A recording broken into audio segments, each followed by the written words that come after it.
for several classes now, we've looked at interpersonal communication theories. We're done with those. We're shifting gears today and beginning our examination of theories that apply to group situations, to group communication theory. And when we talk about a group, we're talking from research standpoint at least about face-to-face interaction. Now certainly you belong to groups and you're not always face-to-face. I pay memberships to all sorts of organizations because I want their publications, I want to go to their conventions, whatever. And in that sense, I am in those groups, very much so. But the research that has been done that provides the foundation for the generalizations that we'll be making in this unit refers to research that's been done on people, with people, who are in face-to-face interactions. These people are aware of their membership within the groups. They're aware of the membership of the other people. A lot of the research has been done with groups of 5 to 7. 5 seems to be a really healthy, easy to work with number. And so often, if they're measuring efficiency or satisfaction or centrality or other types of variables, that works very well as it's enough people to set up a good research project, and it's not too many. But we'll see, and you know from your own experiences, the groups vary in size from small to very large. But you need at least 4 or 5 people, because if you have less than that, then we're still at the interpersonal level. Okay, groups have goals. And this is how we know that we have a group rather than just a collection of people. Okay, think about the Great Flood that occurred in Houston. And some of you, were any of you stranded out there on an island with somebody else? No, not in this particular group, or you won't tell me if you were. But anyway, I talked to one of my former students who was one of those persons who was caught out there. They were on a high piece of freeway, but they were cut off by water on both sides, and there were probably 15, 18 people out there. These were strangers when they started, and they were well acquainted by the time they were rescued 6 or 7 hours later.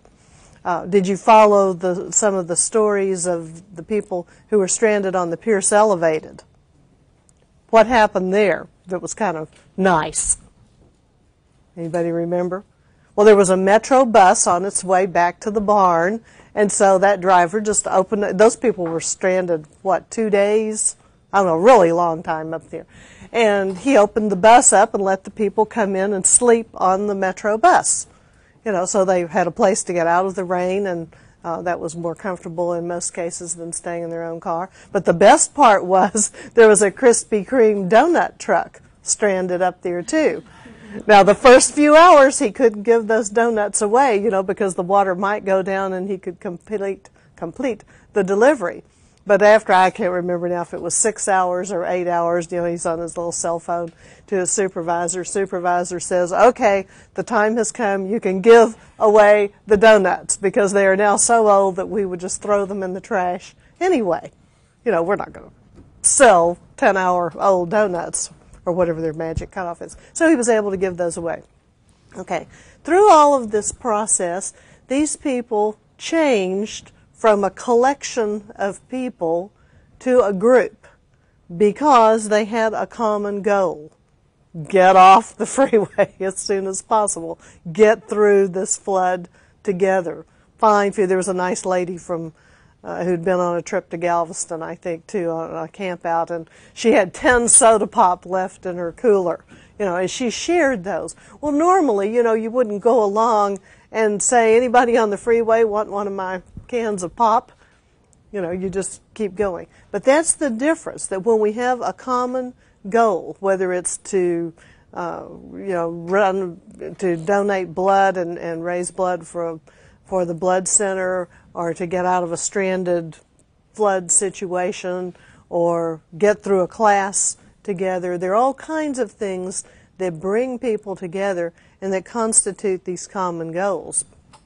And the ability of the group, for an effective group, the ability of a group to define and achieve its goals is very important. Have you ever known or been part of a group that had really worthy goals? You know, you joined the group because you believed in what they stood for, but they spent so much time trying to get their act together that they never really achieved the goals. Okay, and there's a word called synergy, and it's not in your book, but S-Y-N-E-R-G-Y. But synergy has to do with the amount of energy that's within a group. But then there's also a notion called maintenance synergy versus effective synergy. Maintenance synergy is how much of that energy do you burn up just trying to get the group together, do that minimal maintenance stuff. And I think of one group I used to belong to, and I quit because they don't achieve the goals that they have set out for themselves. They spend lots of time figuring out where they're going. I hope those of you listening out there in the real world don't know who you are. They spend lots of time figuring out where they're going to eat next month. And then they have to call all the people and say, okay, this is where we're going this time. Will you be there? Well, I don't know. You know, and then they have to call back and they have to check with the officers to be sure the officers can do all these. They spend all this energy literally just trying to get their act together. And then when it comes time for membership drives or scholarship fundraising events or any of a number of other things, they don't do, not that they don't do it at all, but they don't do as good a job, as effective a job as they might if they didn't have so much trouble with this maintenance aspect. So there's maintenance synergy, and then effective synergy is what you get. It's kind of the bottom line after the officers are through being exhausted trying to just get together for a board meeting. You know, what kind of energy do you have left over? Okay, a group goal is a future state. Oh, we're not there yet. Okay, some aspects of the group process. The group goal, it's a future state of affairs desired by enough members that they're willing to work toward this in order to achieve it. Okay? Ever be in a group that you really didn't care whether they did what they said they were going to do or not? You know, I mean, I was in one group one time that the men wanted to have a golf tournament, and that was okay. That was fine. They did. It went great. You know, but that was not, I don't play golf. I don't like outside in Houston in the summertime. You know, I fight the mosquitoes off just coming to campus. So outside events in the summer in Houston are not my thing. Okay, so that was not a goal that I wanted to participate in. So anyway, when the group as a whole perceives something, this future state of affairs, an event, a long-range objective, and they're willing to work together to achieve that, then you've got some good goals. Sometimes groups need to subdivide. If it's a big organization with lots of little groups in it, you can often subdivide and form committees and get people into their specific interest areas and get lots accomplished. Okay, all groups have some kind of composition. You know, there are qualities of the members. Who are these people? You know, is this an educational institution? Are these teachers and students? Are these firefighters? Is this the police association? What kind of member qualities are there? The size, we've been talking about that already. Compatibility is a factor. Okay, now some people, even though they don't like each other very much, go ahead and work together. Okay, get those up, forget about it. But the ability of the group to work together, we'll see as we get on into this that there are two big dimensions of how groups function. There's a task orientation and there's a climate orientation, and we'll come to more of that in a minute. But the compatibility of the people in the group has a lot to do with the climate in the group, whether they're working well, whether there's a lot of friction or not. And we'll look at some personality types later on as well. How is the group structured? Okay, now most of you're familiar with organizational charts, then those are big organizations, big groups, and so forth. But within every organization, there are subparts, little groups that make up that organization. And think about the leadership and how the group is structured. For example, let me just draw some sketches here. Sometimes you have a vice president with 4 middle manager types underneath.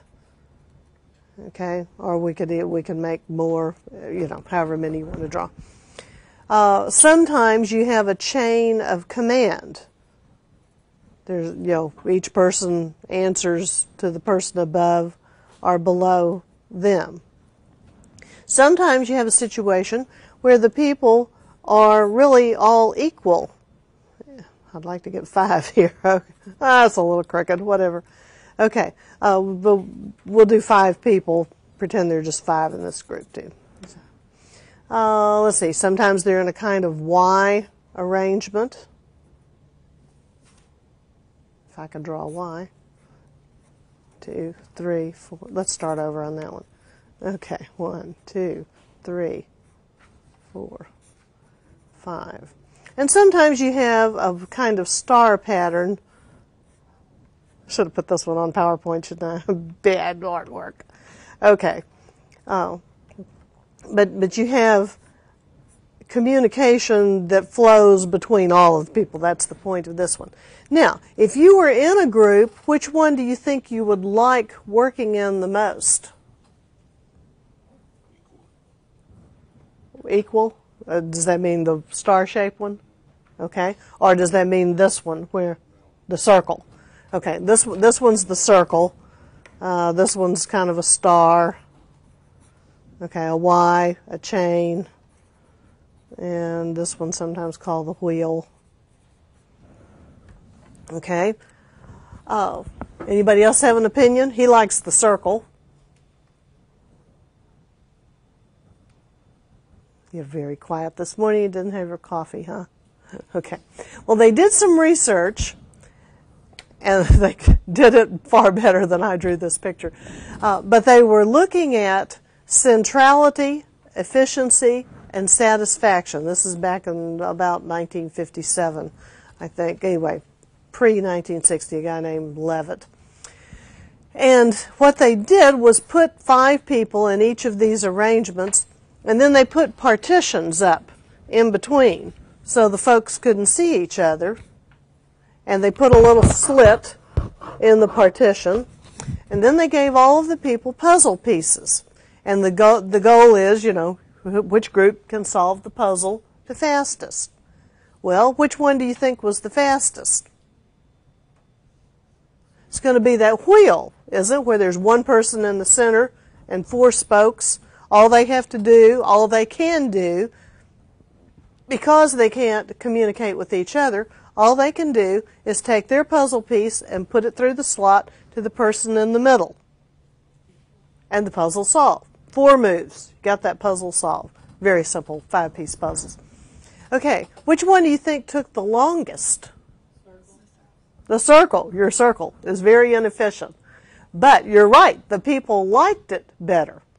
And the circle, the piece went that way, piece went this way, that person passed this way, this one went that way. I don't remember now. I think it was something like 16 moves before they finally got all the puzzle pieces to one person who was then able to say, oh, this is how it fits together. Okay? So, you have these terms, centrality, satisfaction, efficiency. The higher the centrality, like in the wheel, the greater the efficiency. The high centrality meant high efficiency, but low satisfaction, because the people felt kind of like entry-level people in job positions, little peons. Here's my report, and I turn it in. I have no idea where it fits in the total picture. I don't feel very important. Okay? The exact opposite was true of the circle, where people felt very important. They felt like crucial links. They were highly involved. They felt that they were essential to the process. And so there was low centrality, therefore low efficiency, but very high job satisfaction. Because they felt important, they felt needed, they felt crucial to the process. And then the other groups just kind of came in between, ranked medium on those factors. Now, probably from a pragmatic standpoint, your best option is generally that star pattern where you don't just talk to people in a circle, on left or right, but you can talk to anybody in the office as you need to. Overall, that's the healthiest pattern of those. But groups still need some kind of leadership in them, and we'll come back to that. Okay, there are what's called operational variables or aspects. There are procedures, rules, norms. Every group has certain standards of expectation. In this class, you're expected to show up at a certain time, accomplish certain objectives. You dress a certain way. You act a certain way. There's some pretty wide parameters in there. But nevertheless, we don't expect you to come in here in a tuxedo or an evening gown or a bikini or combat gear. I don't expect you to walk down the tabletops in order to get where you're going. Whether you consciously recognize it all the time or not, there are norms for behavior. And that's true in any group that you're in. There's always some degree of formality of procedures. And the more formal the group is, then the more formal the procedures need to be. And I just want to spend a few minutes talking about that. Informal groups don't have to worry about these things so much. But a group that's incorporated, or a group that's maybe I should put it this way, a small group that's part of an organization that's incorporated is going to be under the Articles of Incorporation, under the bylaws, whatever the governing documents of that particular group may be. I've listed two up here on the screen. I shorthanded them actually. RONR is the shorthand reference for Robert's Rules of Order, newly revised.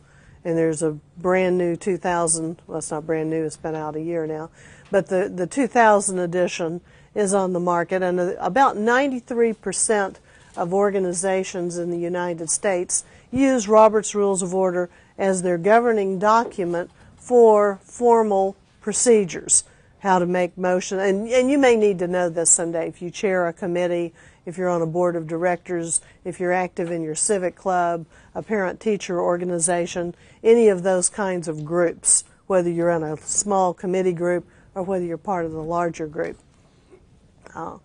TSC is the short form for what used to be called Sturgis, but it refers to the Standard Code of Parliamentary Procedure.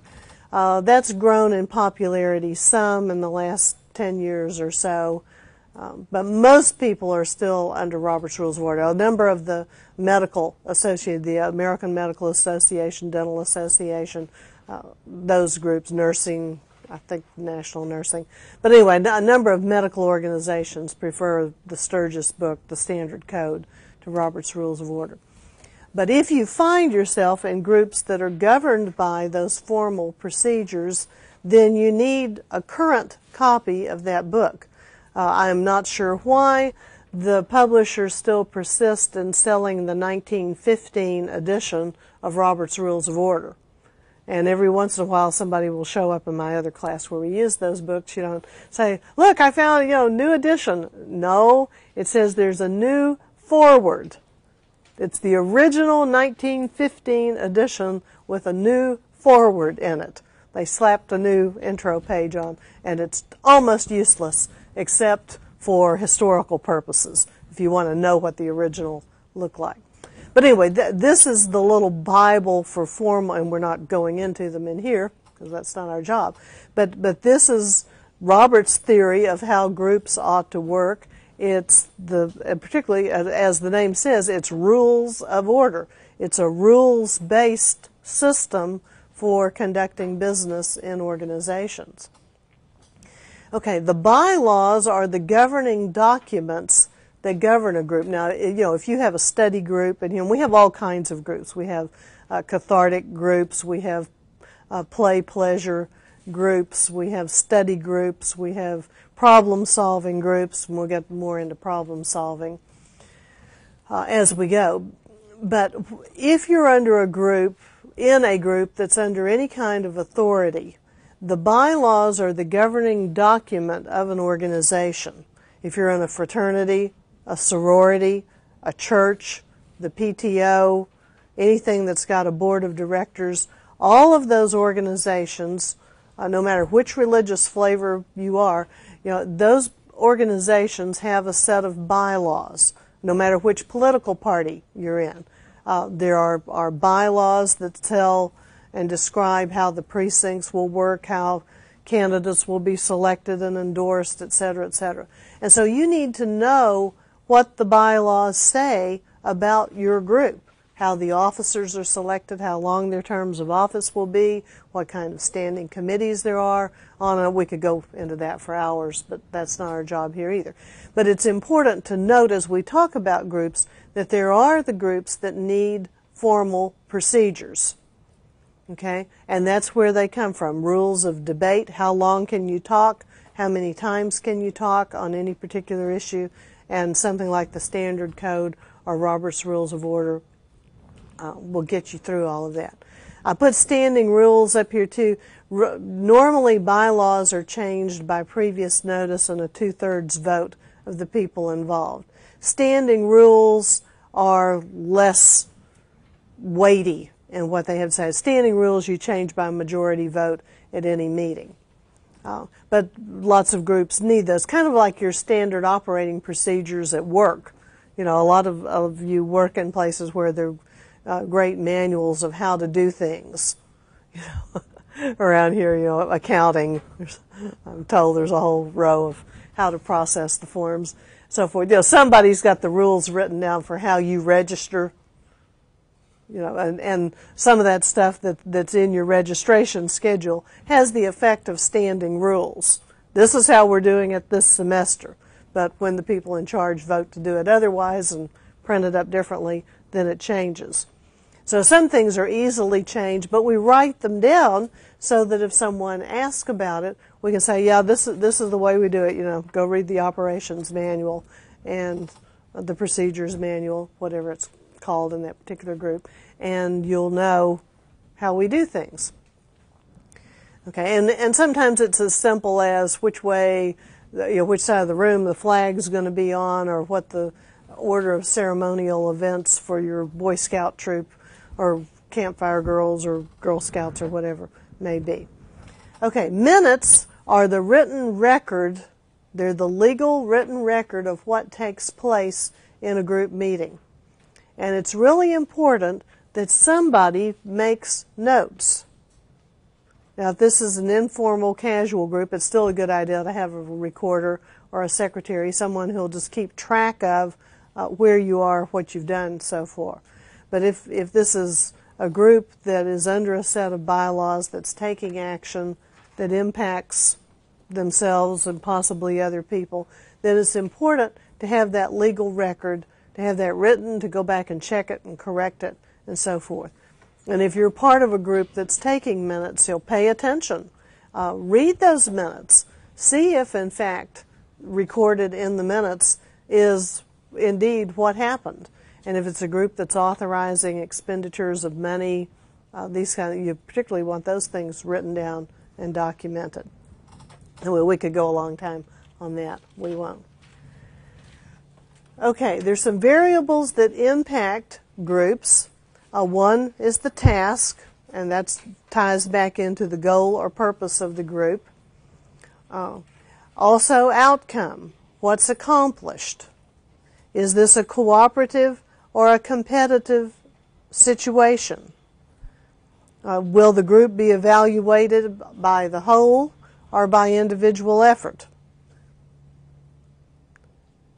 Okay, can you think of some situations where groups are evaluated as a whole? in the real world?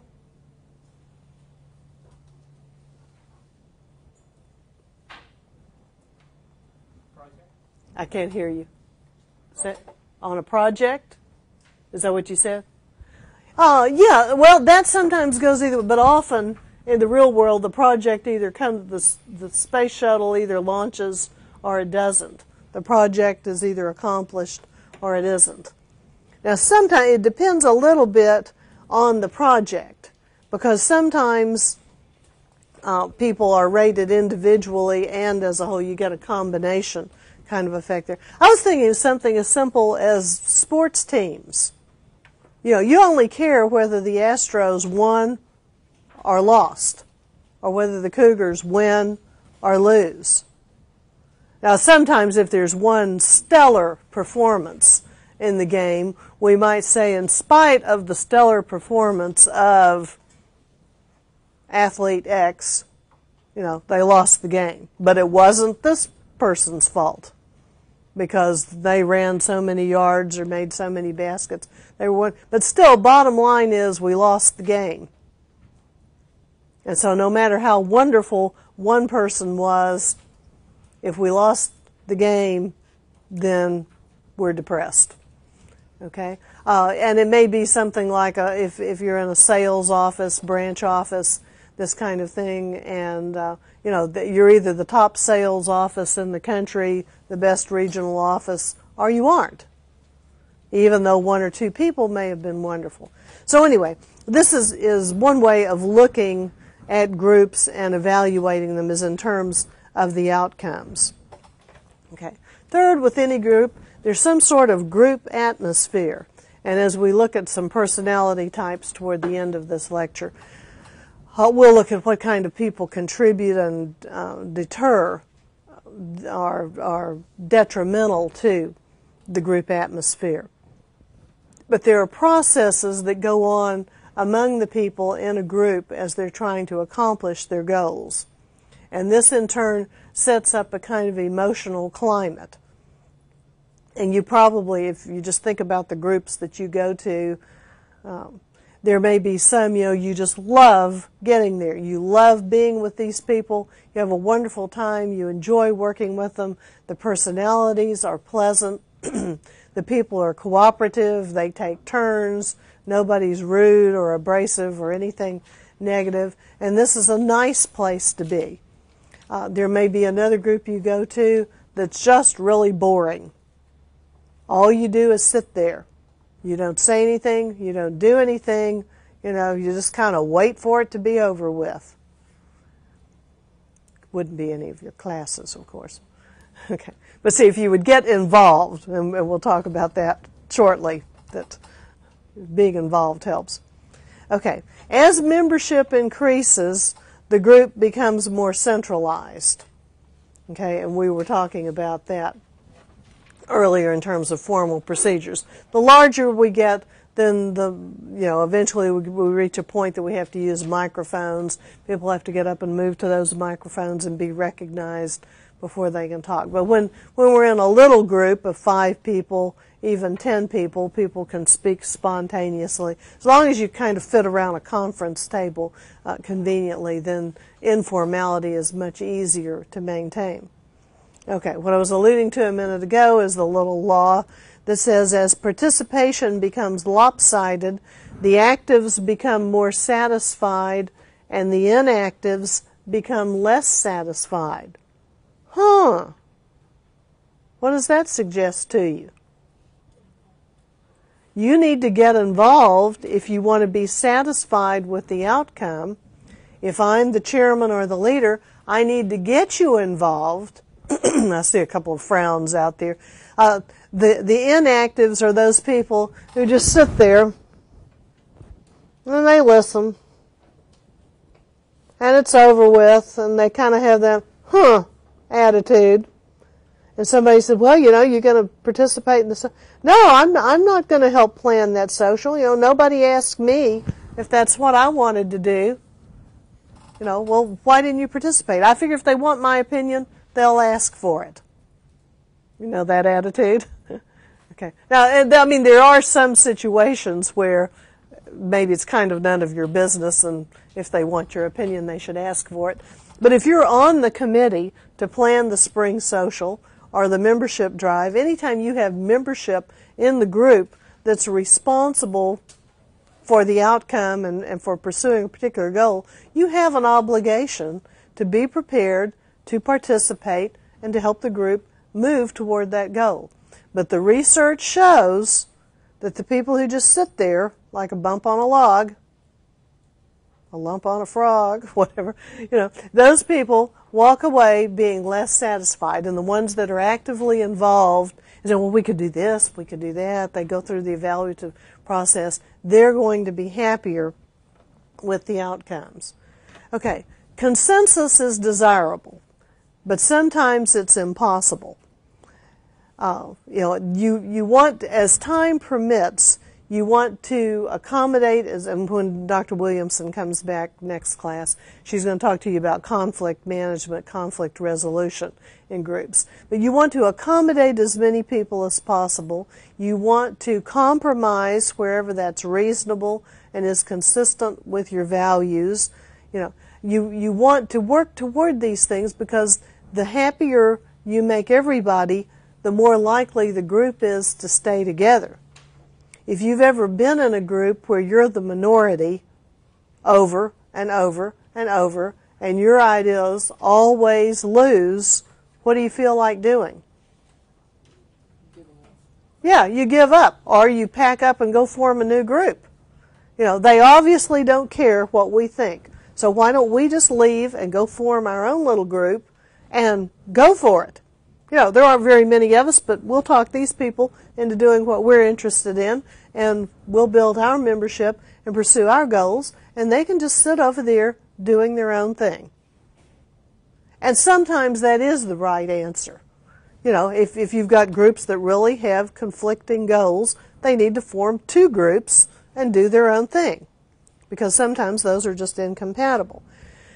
But if you want people to stay in your group, if you want to have a big group because there's strength in numbers, lobbying in Washington or whatever, then you need to accommodate people and work toward consensus. But like I said, consensus is desirable, but the larger the group is, the more difficult it is to accomplish. And there often comes a time when you have to say, I don't think we're going to work this out to everybody's satisfaction. We just need to vote. And the basic principle in a democracy is the majority rules. The minority has the right, should have the right to be heard.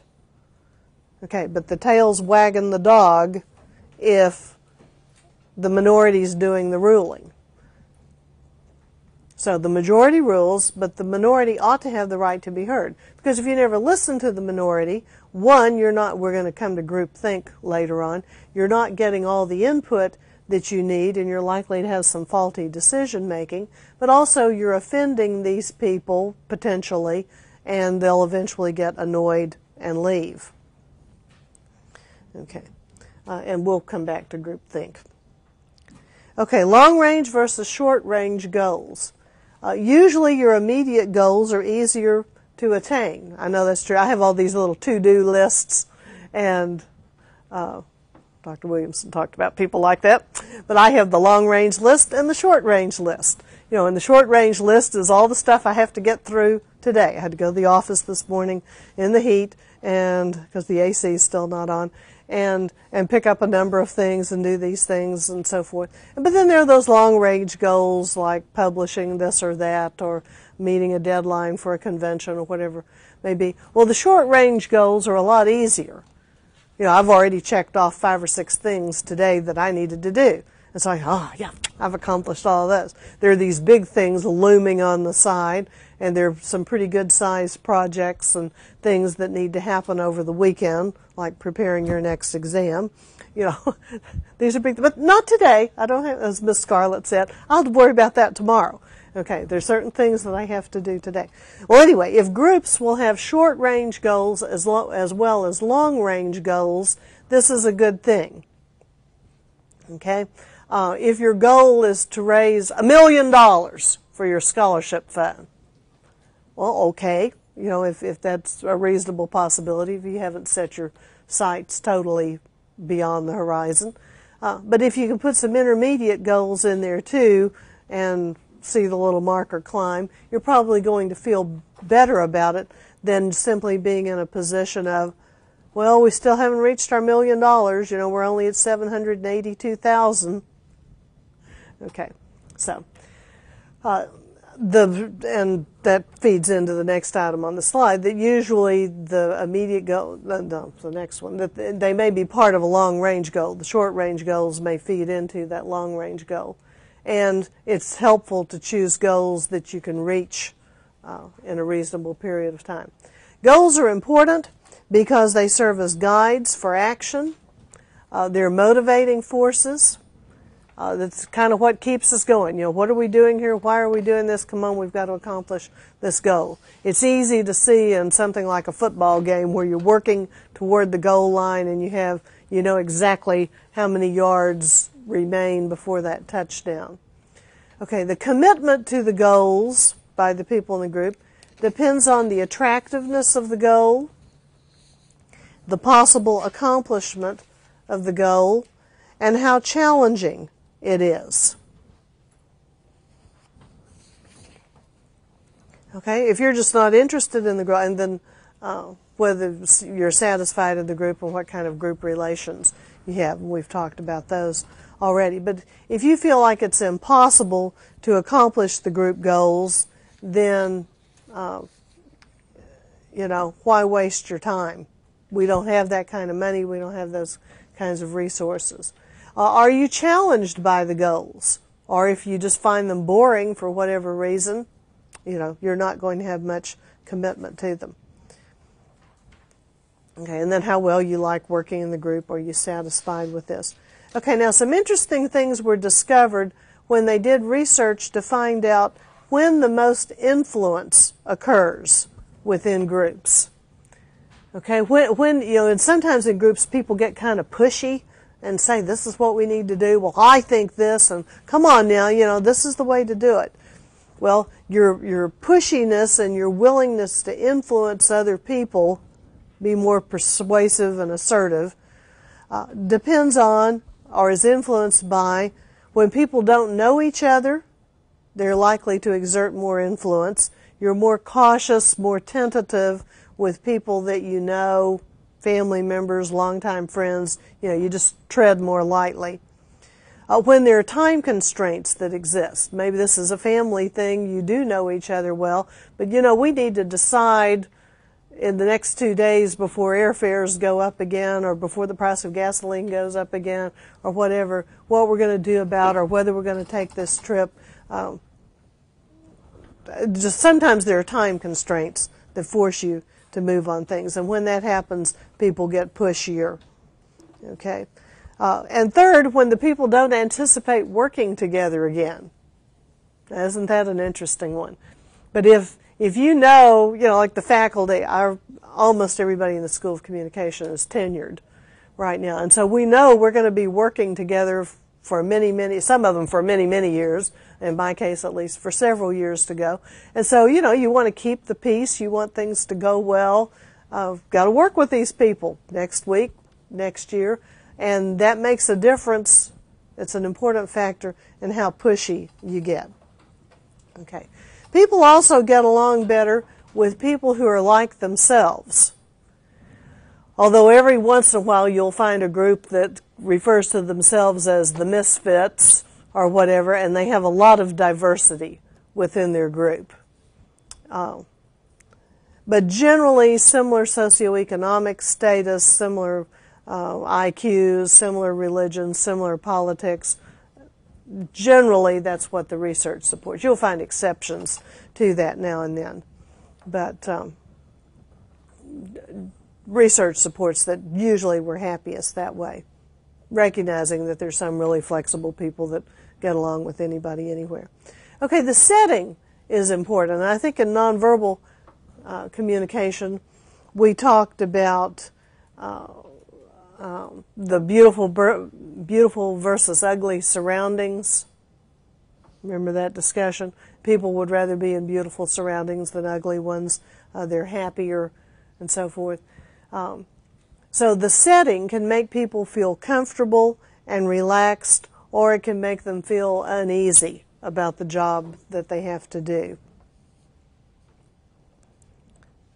Okay, here we come back to this notion of groupthink, and we'll touch on it again when we get under Janice's theory.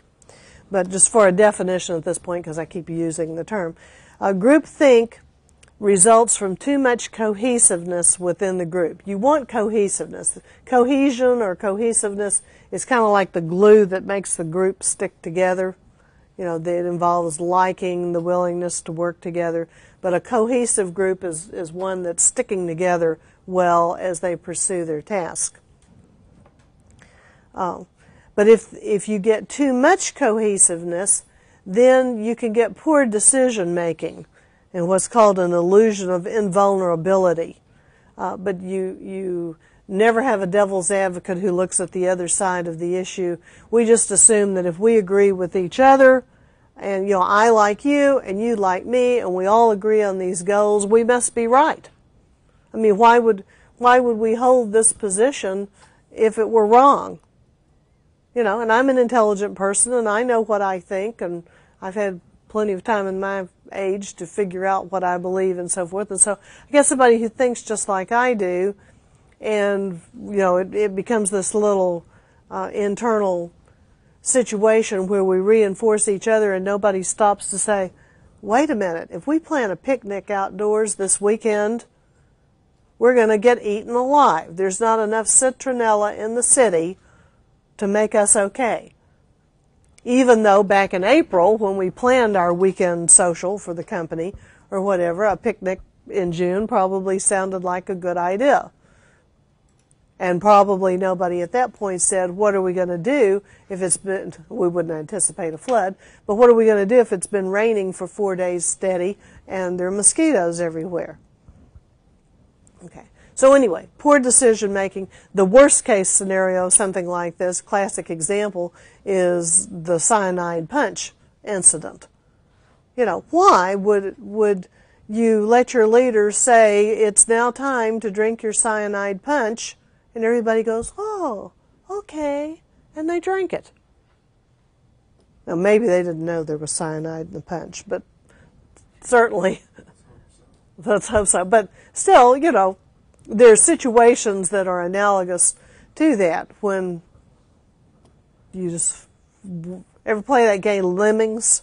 Ever play Lemmings on the PC? I don't have a copy, but a friend of mine does. I just love it. It's cute little creatures, you know, and people like us on the computer have to rescue them. They are so cute and they are so dumb, and they follow the leader wherever it goes. I don't know if it's a male or a female, you know, but if something happens in the game and the leader's marching off the edge of the cliff, man, there they go, dozens of them over the side, you know, and you kill enough of the lemmings, you have to start over, you know, you have to rescue them because they're so incompetent. But I guess they have cohesiveness. But anyway, the poor decision making. We'll get back to groupthink. I'm spending too much time on here. Okay, hidden agendas sometimes occur in groups. This is a personal goal unknown to other people in the group, and it's destructive in nature. Now, we all go into groups with hidden agendas, like, you know, I want to meet some new people. Okay, there's nothing harmful in that. But if you go in there to make the chairman look stupid, if you go in there to talk about your adventures on your safari last month or whatever, things that are disruptive to the group, then that's not good. So they can be present in every group. They are present in every group, but they can be destructive.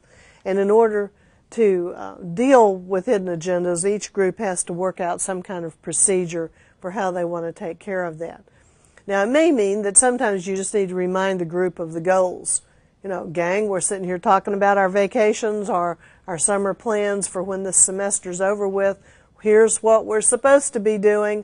Oh, yeah, okay. Let's get back on it. But we need to be aware of both the task and the satisfaction climate element of the group and keep those balanced. Sometimes you approach the person with the hidden agenda. It seems to me like the only reason you're coming to this meeting is to make her look stupid. Am I right? Well, yeah. Well, stop it. Save it for somebody else's committee because you're wrecking my meeting. Sometimes you approach people in the group and say, folks, we're off on a tangent again. Let's get back on track. Sometimes you need to take the person aside and chat with them and say, I'd really appreciate it if, and deal with that. So you just kind of have to work with that. You try not to pressure the people when the agenda is actually occurring. If there's an incident in the group, you need to be as tactful as you can about that. But sometimes you have to resolve the hidden agenda as a group. We've got this problem, we've got this troublemaker. What do you as a group want to do about it? And if you're the chairman and you're the president, whatever your title is that puts you in the position of leadership, any problem that occurs is not your problem only. It's the group's problem. And if you can't fix it, if you're asking the person to please wait your turn to speak, let me hear from some other people over here, let the group hear from some other people.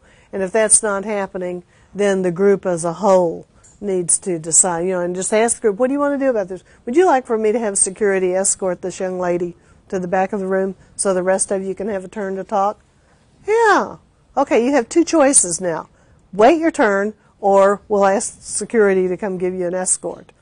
Now normally it doesn't get to that point, but just know that if you're the leader, you don't have to fix everything. It's the group's climate, it's the group's situation, and they need to work to do that. Okay, Kurt Lewin has given us some assumptions about groups, and talks about how the perceptions of the person, we've always said in here that the meaning is in the mind of the perceiver. Well, that's true in the group too. The individual's perceptions are very important. And one's position in the group is conceptualized as comparative to other people. Are you a top dog? Are you a little peon? Well, that depends on how you perceive yourself in relation to the other people. Okay? Your behavior is explained by your goal directedness. We've already talked about goals. And in the group environment, there will be certain barriers. There may be psychological barriers. You may be afraid to talk. There may be attitudinal barriers. Your attitude doesn't fit what other people in the group are thinking. There may be physiological barriers, that it's too hard or expensive for you to get to the meetings. There's just all kinds of, any kind of barrier you can think of is a potential there, and Lewin simply recognizes that about groups. Okay, he tells us some assumptions that he makes is that, I should have put those up earlier. Anyway, your behavior is explained by your group goal directiveness, and there are barriers within the environment. Give you a second to jot that down.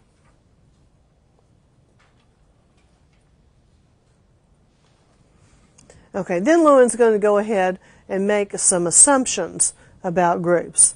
How do you know when you have an effective group?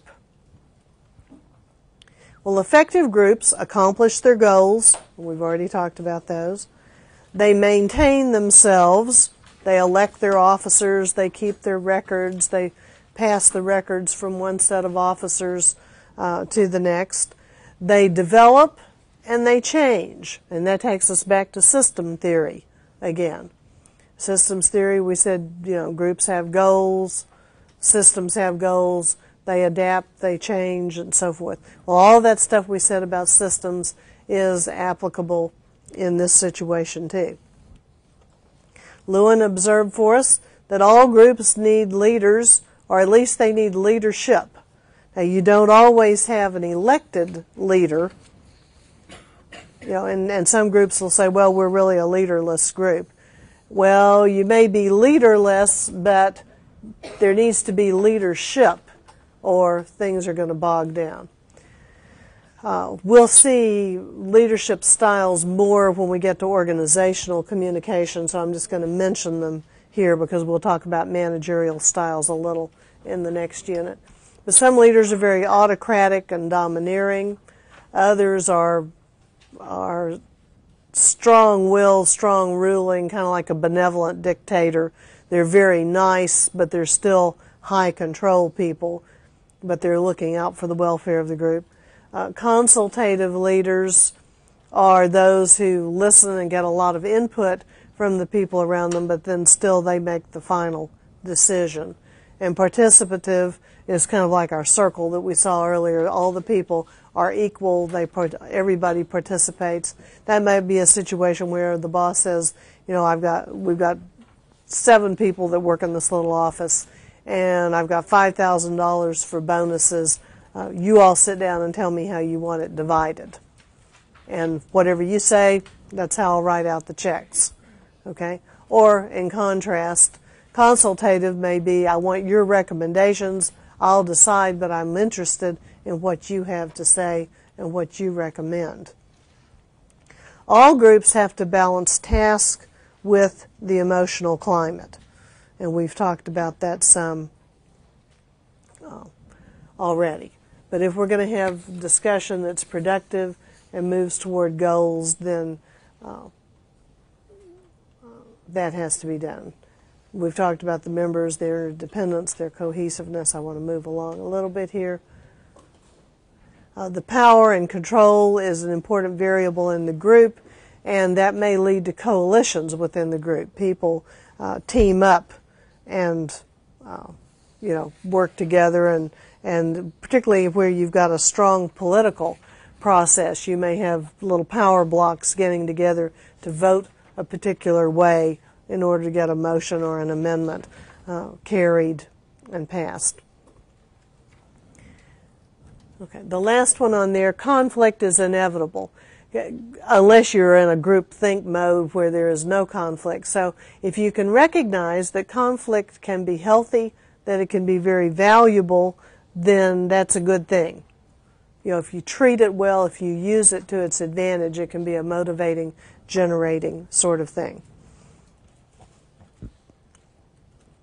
Okay, cost-reward theory is a theory that tells us why people stay in groups, and we've already been through social exchange theory in the interpersonal situation, and so we're simply looking at this from a group perspective. But people weigh the cost and the reward of being in a group. How much time does it take? How much do I have to pay in money for dues and other things? How much do I have to work? What do they expect from me? And we make those evaluations. And there's what's called the comparison, Lewin calls the comparison level of alternatives. If the person sees no other group alternative for themselves, they'll stay in a costly group. You do that with required classes. You know, how many choices do I have? So here I am, even though I might be happier if I had a choice. Anyway, we do that with all kinds of groups that we're a part of. We compare that to the number of alternatives that we have. Okay, Janice's groupthink theory, we've touched on some of this, but again, it refers to the cohesiveness in the group that causes them to get to a point that they lack critical thinking, they make poor decisions. Cohesiveness, you have a definition on this slide, the degree of mutual interest among the members. And in cohesive groups, the members tend to conform to whatever the expectations of the group may be. And so it's positive in that it holds the group together, but it's negative at the same time. It's negative because it inhibits critical thought. And because it inhibits critical thought, you're likely to end up with poor decisions. Okay, so the cohesiveness itself is not the problem. It can go for good or bad. But excess cohesiveness is likely to lead you to that point. Some symptoms of groupthink: an illusion of invulnerability. We're so sure we're right, we don't even pursue the alternatives. There are collective efforts on the part of the group to rationalize. There's unquestioned belief in the group's morality. The group is really sure they're right, that we're the best of, whether we're a religious group, a political group, a social group, we're the best. And while some of that is okay from a team spirit standpoint, we are the best, we're number one, that's fun up to a point. But when it reaches a cognitive state that the people are totally brainwashed with that, then they lose their objectiveness and that illusion of invulnerability occurs again. Okay, they work really hard to avoid disagreement, and they often have a very charismatic leader, a person with lots of dynamism and liveliness and charm, and so they are in awe of this wonderful, dynamic, charismatic leader. Okay, the negative outcomes. The group limits itself to only a few solutions or alternatives. You don't explore all of the options, and that becomes a problem. Okay, critical examination of majority opinion doesn't occur. Okay, if we've got a majority, then we must be right. Okay, not necessarily true. Okay, expert opinion is not sought. We're so sure we're right, why should we pay some outside consultant to come in here and evaluate and give us other information? So that's just likely to happen.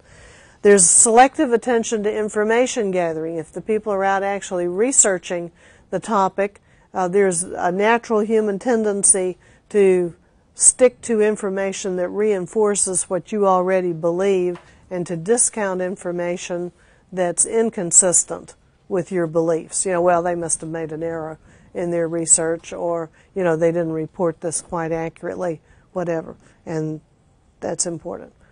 And then finally, there's no contingency plan developed. There's no backup plan. We're sure we're right. We know this is the best course of action. This is the way to build the building, plan the party, do the thing. Why should we even work out an option? We'll never get 14 feet of water in that building. Right, or 20. Okay. Or our generators flooded 10 years ago and we moved them up 4 feet, and so, they won't flood now. Right. Okay, the solutions, and we've alluded to some of these already.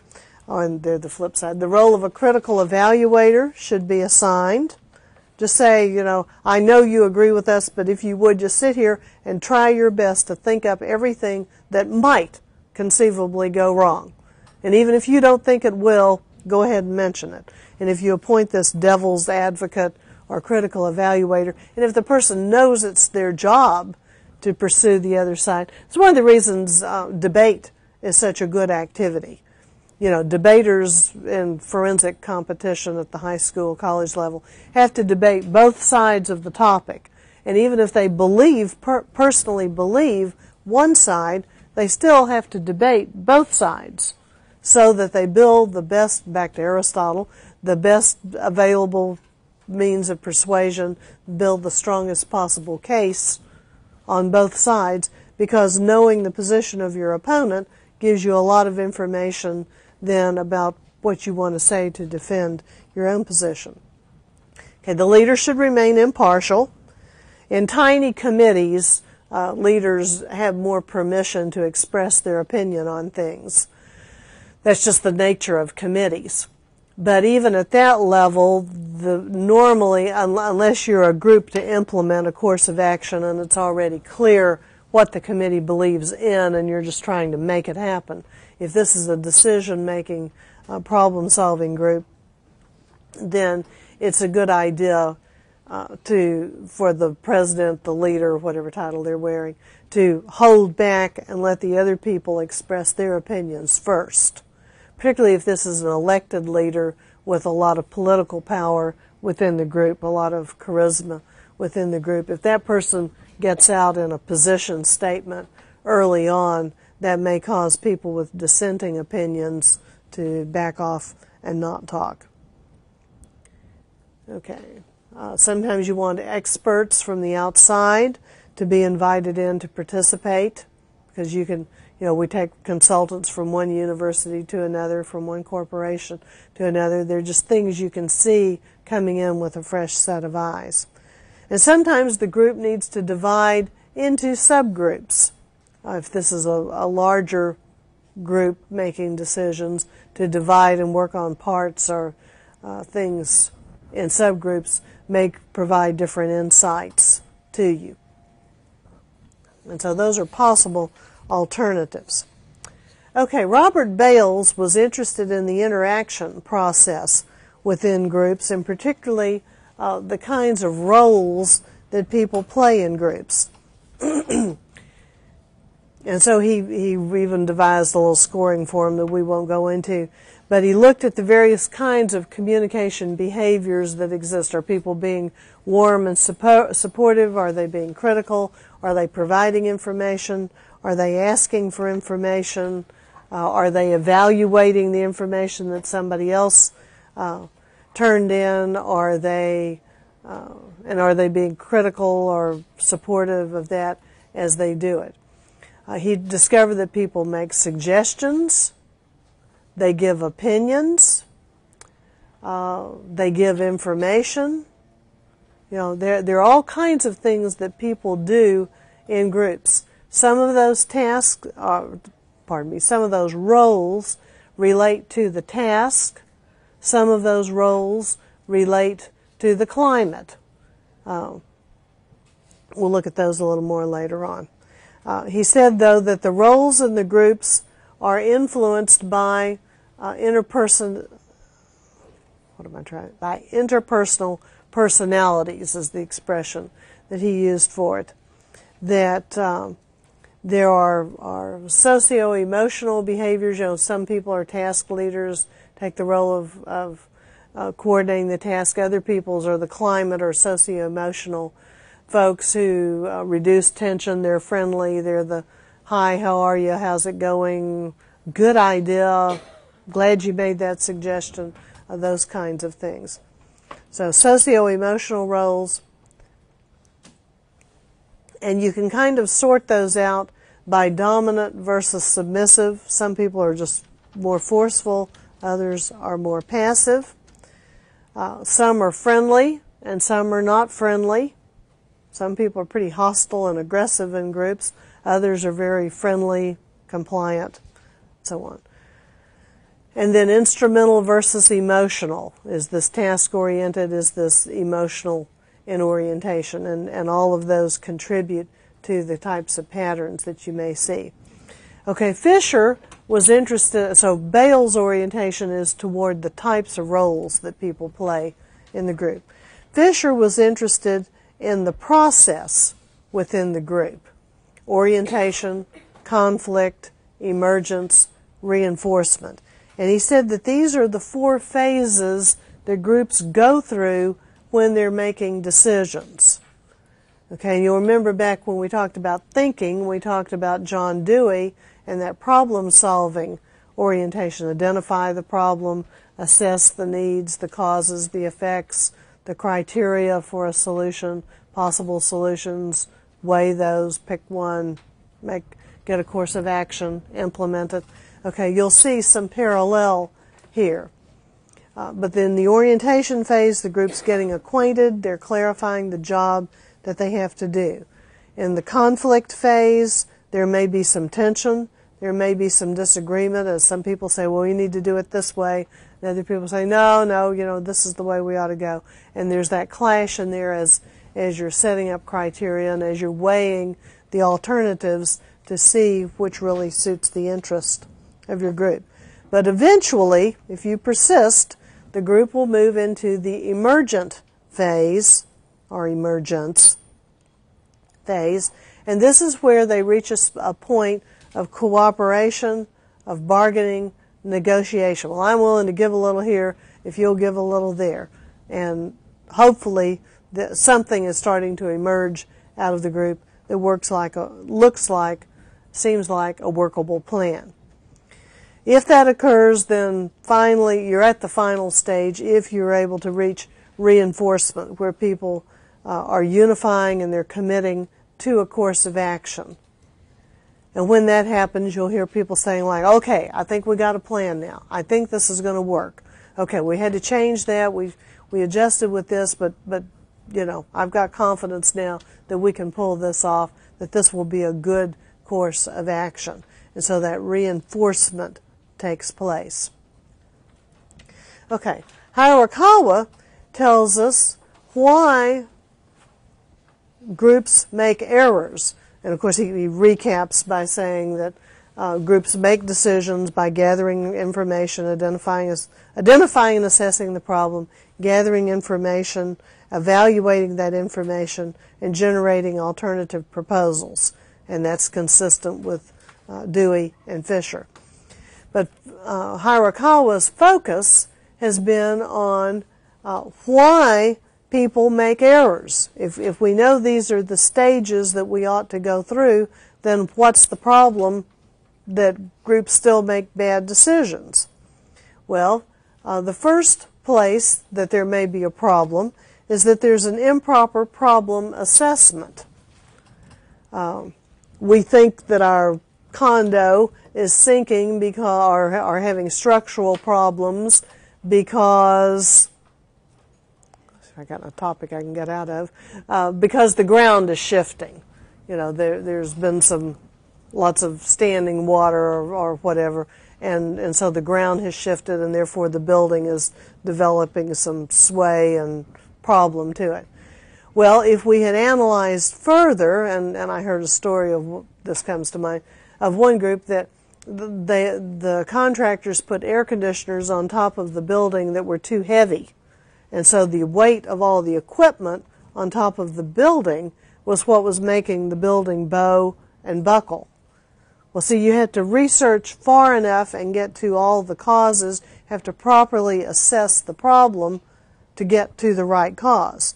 So if there's an improper assessment on the front end, then any decision you make is going to be faulty because you haven't properly identified the problem. Okay, sometimes the group has inappropriate goals and objectives. Get a group of 6th graders who think they're going to raise $10,000 by the end of the summer for whatever their group. Now, they might be able to do that. I'm not saying nobody nowhere ever did it, you know, but that may be an unrealistic goal. A student who has a C+ average at the end of the summer decides that their goal is to make all A's in the fall.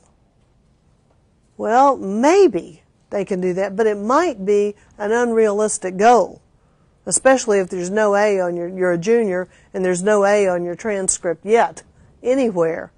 Then that may be an unrealistic goal to think it's suddenly going to happen. But it might not be. You know, some of you could turn your brains on and do that. Okay, improper assessment of positive and negative qualities, you know, just in the weighing of things, you make some mistakes. Sometimes there's a lack of adequate information. You haven't done your homework. You haven't done your research. You have old statistics. You have old data. And so there's incorrect information. There's inadequate information in order to make an intelligent decision. That also, the sidebar comment, ties into one of the stress management techniques that I've heard, that, you know, don't make decisions without adequate information. Sometimes somebody's pushing you to decide something and you don't have enough information to do that. Okay, and then sometimes there's just faulty reasoning. We confuse, and we won't bog down in that, but if we were doing a persuasion unit in a public speaking course or debate or whatever, we would look at all kinds of fallacies and things. But sometimes, for example, we confuse correlation with causation. We assume that two things are related because they occurred at the same time, and they don't. You know, ice cream sales go up in August, traffic accidents go up in August, therefore it must be eating ice cream cones while you're driving that's causing auto accidents. Isn't that logical? No. But then we get into other things, and they're not so blatantly stupid and illogical. They're not clearly non sequiturs. And so we go, oh, if one vitamin pill a day is good for me, 6 must be even better, right? I'll just quadruple or what, sextuple, I don't know what the verb is, but I'll up the ante here and do that. Bad judgment. Or anyway, there are times that we assume that eating certain things or doing certain things has a causal effect when in fact it doesn't. And there's a whole domain of faulty reasoning out there that one could go through. Okay, we're going to have a little fun now. I hope you'll think this is fun. We were talking when we talked about Bales about the kinds of roles that people play in groups. And I don't, if anybody who ever watches these tapes know where these pictures came from, I would love to know. Years ago, they were donated by a student in a class, and I've never had a source. But we're here for educational purposes, and I'm getting no profit from these, so I hope we're safe sharing them with you. But anyway, in a group, you often have a fact giver. This is a good construct. And you think about as these people come by, are these healthy roles in the group? Is this the kind of person you need in the group? Or is this a person that's making a really big mess? Do they have a hidden agenda? Are they being destructive? Fact giver, unless they give you so many facts that you're bored to death. But, fact giver is a good thing. Somebody needs to do the research. Okay? Sometimes we have the fact seeker. And this is the person who said, well, I think we need to know more about this. We need some statistics on such and such. We need to know how many choices we have. We need to know how many brands of whatever it is we're interested in buying. And so there may be the person who's asking for the information. There's somebody who's providing that information. Okay, sometimes you get folks who don't do the research. They're too busy, whatever. But they're really good thinkers. They're analyzers. And so they have a lot to contribute once they get to the group. They can apply the criteria to the alternatives. They can look at the facts that somebody else has brought in and see connections, just make sense out of things maybe that somebody else didn't do. So, our walrus is saying, I think we're not making progress because we're too concerned with minor issues. Maybe it's just backing off with that meta perspective, remember Lang, and saying, I think we need to get back on task, whatever. Okay, we talked about climate. And there's some people who are very encouraging within groups. They don't do the research. Maybe, you can have combinations of these, obviously. And the ideal person, can do all of these things and is the wonderful, perfect participant. But there are the people who, you may have a person who doesn't participate all that much in terms of providing content, but they do encourage. That's a good idea. I'm glad you thought of that. Just those nice little remarks. Okay. Sometimes you have people that we could classify as harmonizers. Well, I know that this idea is really different from yours, but just hang on a second. Let's see if we can't take some things out of it. I think this is worth thinking about, and maybe we can take some parts here and some part there. But this is the person who's soothing it over and getting people to chill out and just relax and stick with the program. Okay, I talked earlier about the need for somebody to take notes. Okay, a secretary or recorder. If you're voting on things, whatever, just keep track of what's going on there and write those things down so that you don't have to retread the same ground at the next meeting. Sometimes you think you'll remember, but you don't. Okay, there's sometimes people who are real good with the group process. Our Beaver's saying, I'm not sure we all followed that. Could you go over that again? They just facilitate the process. They recognize that maybe someone hasn't spoken as clearly as they ought to, or they haven't expressed themselves as well as they might, and they might even paraphrase and say, so do I understand that what you're saying is, and they're kind of filling in those blanks and helping along with that. Okay, we observe the person who is the researcher. Sometimes there are just people who are good that are coming up, that are good with coming up with new ideas. They aren't necessarily the folks that go dig the data out of the library who do the heavy research, but they're good at brainstorming. They're good at coming up with alternatives to things. And so a possible name for them would be initiator. Okay, here's something we haven't thought about. Try this one on. Okay, it may connect to the recorder, or it may be a different person. Sometimes people can keep the stuff in their head and all, but you need someone who can summarize, who can keep track of where we've been. And it may or may not be the recorder. Sometimes the recorder is getting everything important down, not a transcript of the whole meeting, but is getting a number of important things down. And the summarizer is the one who's able to capture, okay, well, it seems to me that we set up 4 criteria for any solution we're going to have. It needs to meet a time deadline, needs to be in place by September 1st. It needs to be something that we can afford, which means it shouldn't cost more than $5,000. It should be this, it should be that. And this person's gleaned from all these remarks that other people are making the essence of what we've accomplished so far. Okay, now we're going to get to some of the troublesome types. Those hidden agendas. Here's the playboy. I guess it could be the playgirl too, you know. But they're maybe making snide remarks, cutting remarks, grandstanding in some way before the group. And that's having a negative influence on the atmosphere. Okay.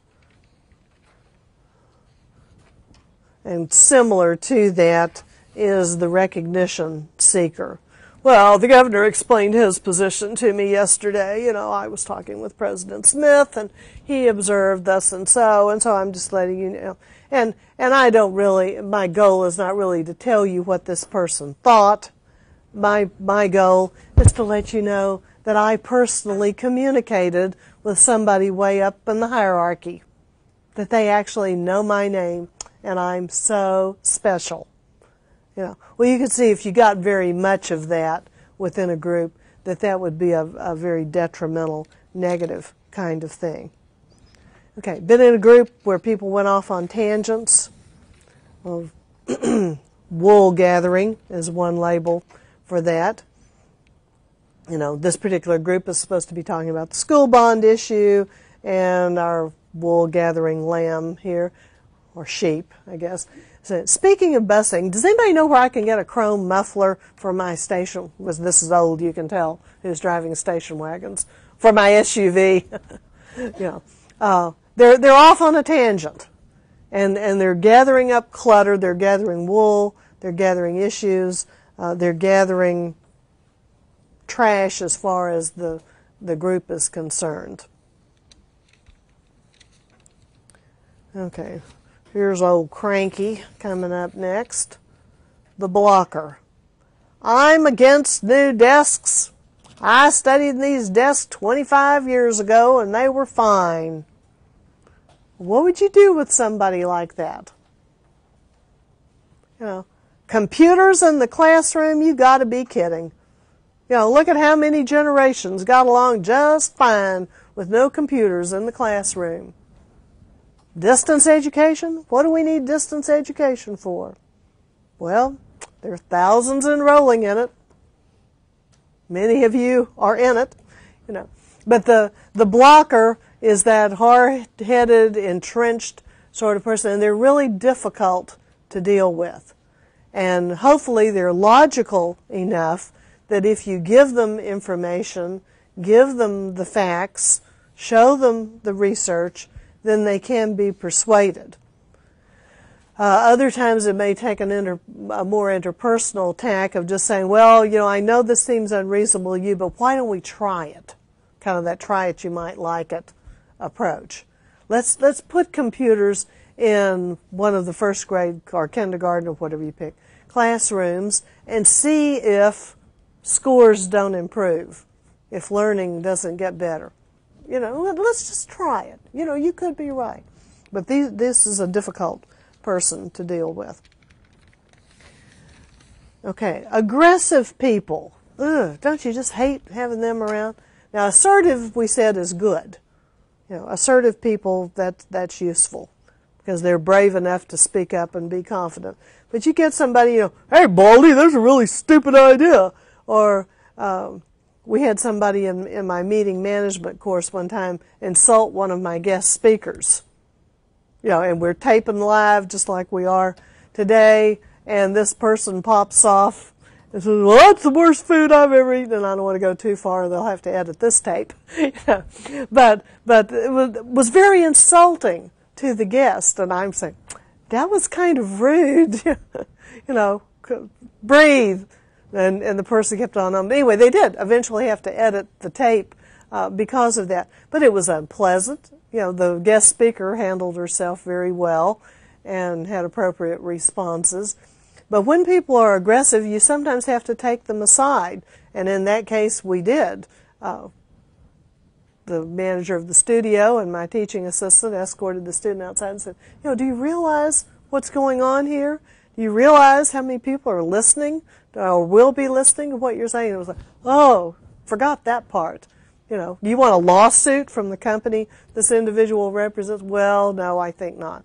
So they signed a release and edited the tape, and only a handful of people know for sure what happened now. But when you've got aggressive people, they're just annoying, and they really disrupt the harmony within the group.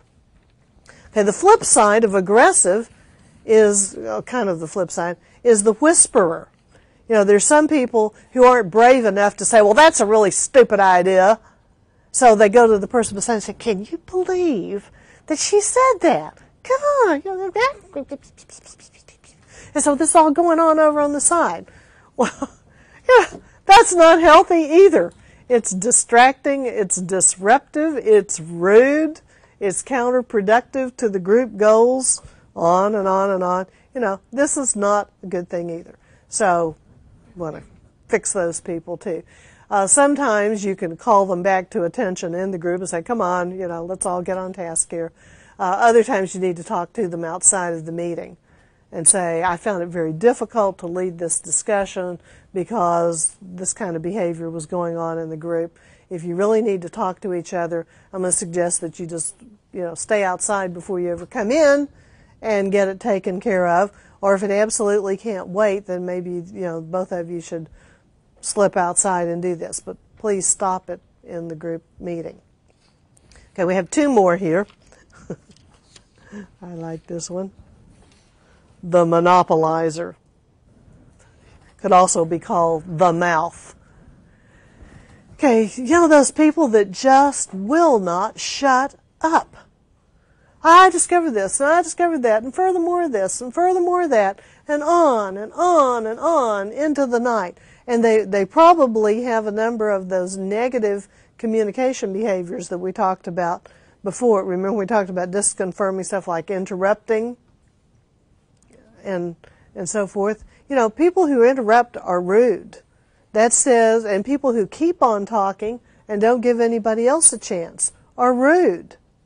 They're saying what I have to say is so much more important, particularly interrupting behavior, but what I have to say is far more important than anything you could possibly be saying. And so that entitles me just to butt into the conversation. Okay? And so that's not a healthy participant in the group either. Okay, the final participant that we're going to look at is the one labeled Mr. Zippermouth. Now, what do you think the problem here is? Okay, obviously this person's not saying anything, but why does that really matter as far as the group is concerned?